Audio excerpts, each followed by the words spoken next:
3 years ago, we started Find Your Eyes, and that was in Stavanger, where Ingeborg lives.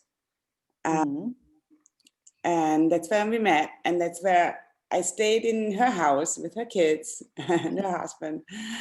And it was really great. And I actually, you know, there's some really awesome work that happened on a small island.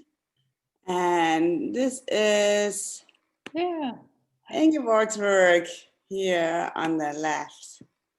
That's right. I think there were a lot more pictures here.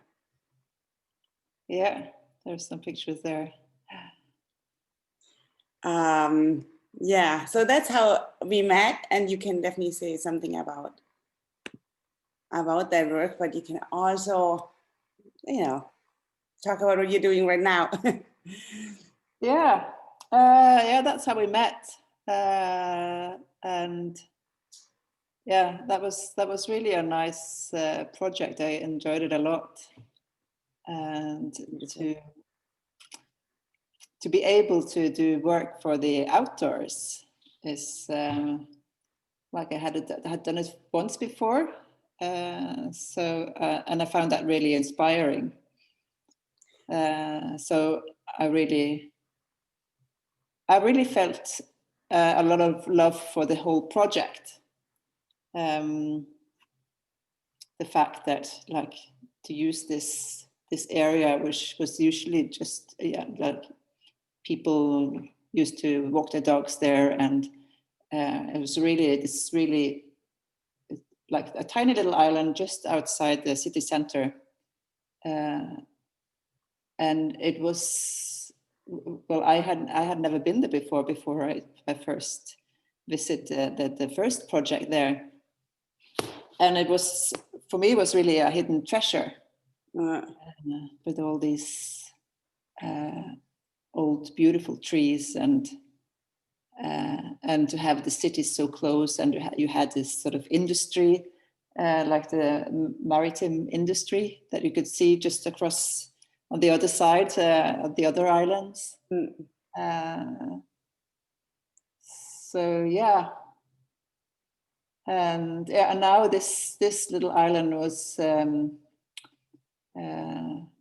what do you call it? They were going to build some new flats, and there used to only be like maybe 10 houses or something like that on this little island, and a grand villa that was there as well. But now they're building these building complex, so the whole area now is unrecognizable.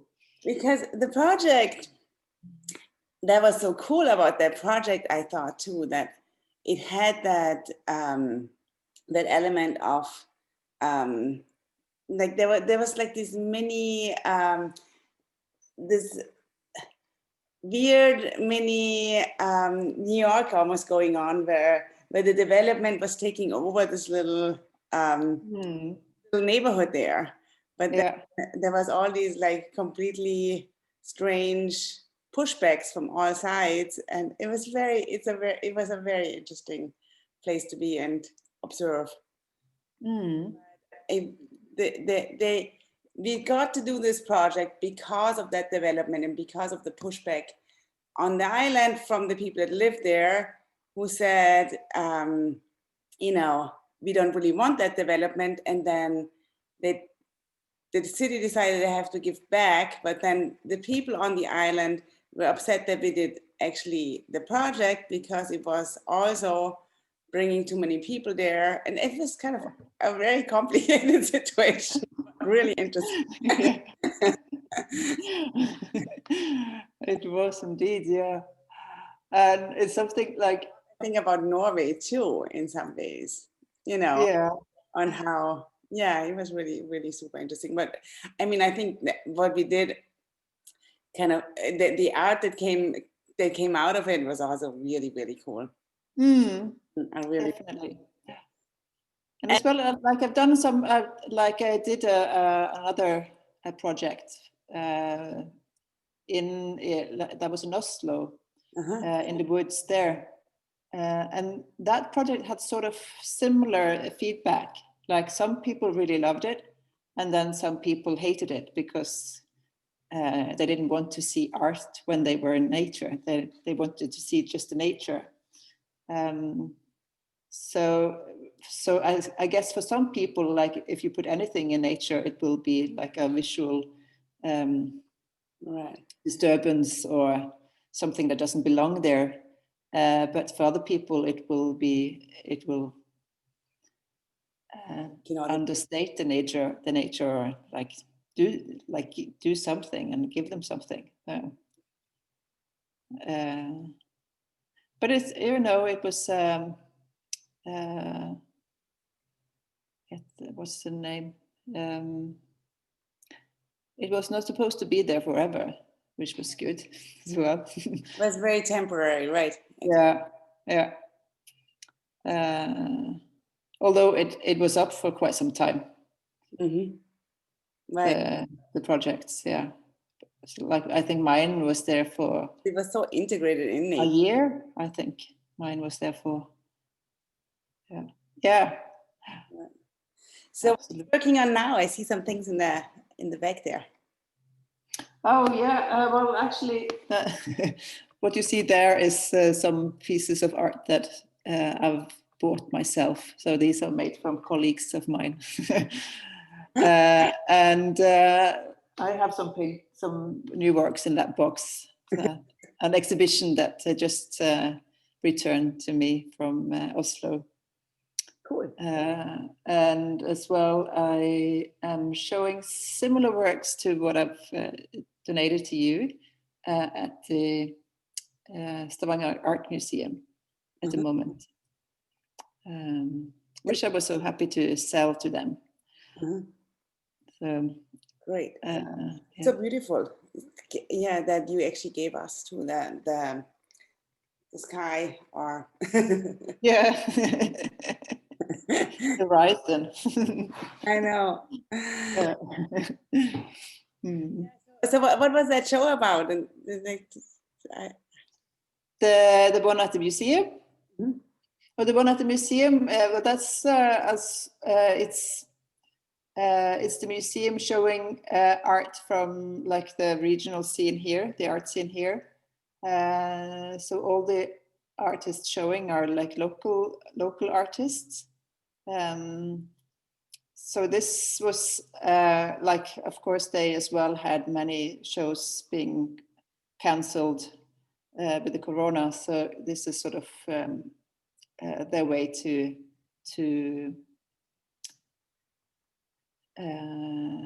handle that situation and to do a different kind of programming, and as well to help support the local art scene. Right. Yeah, and so it's a group show with I think there's like 60 works by 30 artists or something like that, which is like Stavanger is quite a small art scene, and well, I thought it was really good to see the amount of very high quality work being produced here in this small region. Yeah, I think that's the amazing thing. What I noticed too in Stavanger, because first we brought in artists from the outside, but then we worked mostly with artists from Stavanger, and it was amazing. Mm-hmm. Yeah, that's true. Yeah. Amazing artists. Yeah. Yeah, no, it was really. So is there any, can we see a photo of that show? I can also find it. What's the museum called?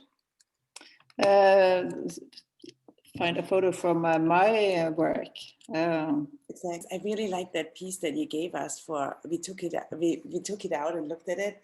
It's on this beautiful paper. It really looks like a silk. Yeah. Piece of silk. And it has the gradients. I almost thought I'm going to take it out to show, but then it's so delicate. Yeah. It feels very delicate. Do you see anything now? Oh, wait, share. Yes. Oh, wow, cool. So that's the one I'm showing at the museum. This is not from the museum. This is from an exhibition I had this autumn, but that's the piece that I'm showing. Oops. Oh my God, that looks amazing with that, with the white in the middle. Yeah, so it's like like the one that you have is so much is like a smaller version of one of these panels. So these are much bigger. These are like Right? 1.80 meters high. Yeah, They're prints, right? they're prints. Yeah. So here you see sort of how they're built up. Yes. Oh, wow. It's like really, really thin, like transparent Japanese paper that I layered on top, so that the color the color gets sort of mixed when you put them together. Oh, wow, this is really cool. Beautiful. So the color on the bottom is out, but the bottom piece is not quite so thin, right? That's a different paper. The bottom, it's all the same paper. Let's see, find some better photos here. Let's see.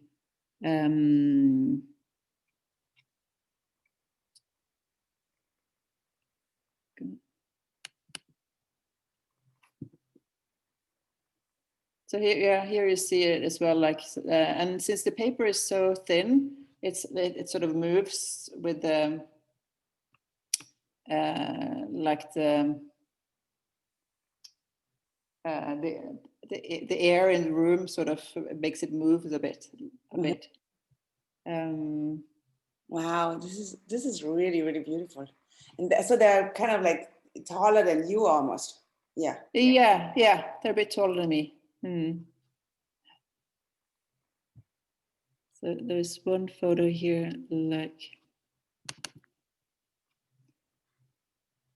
So this is from the front. And you see in the next one here, you see this, here's one of the layers just like flowing out a bit. Oh, wow, this is really awesome. So they sort it's a bit like they're sort of breathing in a way. Yeah. So when you walk by or something, very often there's going to be some movement. Yeah, exactly. This is really nice. Very cool. It looks also like a beautiful space here. For it. Yeah. This was not from the museum though. I don't have photos from there here. Yeah. But yeah. Very cool. That's definitely some new work there. Yeah. It's been really, I think I find printmaking is I really, really enjoy working with printmaking these days. And as well, like I've been working with textile quite a bit. And I find that the sort of the quality of this paper reminds me of textile. Right. And as well that like, I find it almost like it's sort of, the paper behaves a bit like a textile, like it can some like completely collapse and then you can just take it up again without it being damaged. And right. Yeah, because I guess I think you're right, because it's so see-through and so thin, but it's still actually very sturdy, right? It's a very this paper is used to like mend books and things like that originally. Right. Wow, great. So what's next? What's next? I'm working on a public art piece for a kindergarten. Oh, cool. So yeah, I've just started that. So that's going to be like a sculpture, an edible sculpture. It's going to be a sculpture which will be a host for a garden, kitchen garden. Yeah. So over the spring, I will turn into a gardener for this kindergarten. It's so It will cool. be fun. Yeah. Thank you for doing this, and thank you for donating work. And It's my pleasure. I hope we can sell it. Yeah.